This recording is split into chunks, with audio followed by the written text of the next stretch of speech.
Back here, everyone. So we've been talking about those possible layoffs looming in the Socorro school district, and of course school funding in all of Texas has been a controversial topic, but many don't realize how much it impacts students and classrooms daily. At the heart of the issue is the basic allotment. That's the state funding per student. KFOX 14 News at 9's Vania Castillo live in the studio tonight to explain how schools across the state are feeling the strain. Yeah, Robert, well, as you mentioned, all of this very important. So let's talk about school funding. To understand it, we first need to talk about the state's basic allotment.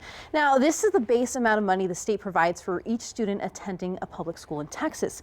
It's designed to cover the basic cost of education, including teachers, salaries, classroom materials, and operational expenses. And how is it calculated? Well, the basic allotment is determined per student and is adjusted based on average daily attendance, meaning schools receive funding depending on how many students show up each day.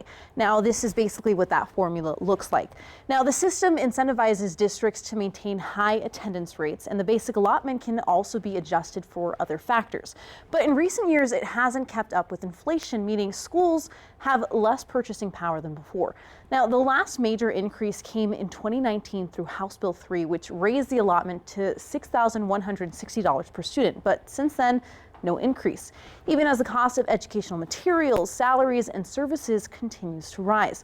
So what does this mean for schools? Well, since the basic allotment is a major source of school funding, its stagnation has caused budget deficits across many districts. As a result, schools are cutting programs, freezing hiring, and even closing campuses due to a lack of funds. So why does this matter? Well, the basic allotment impacts every aspect of a school's budget, from teacher salaries to classroom resources.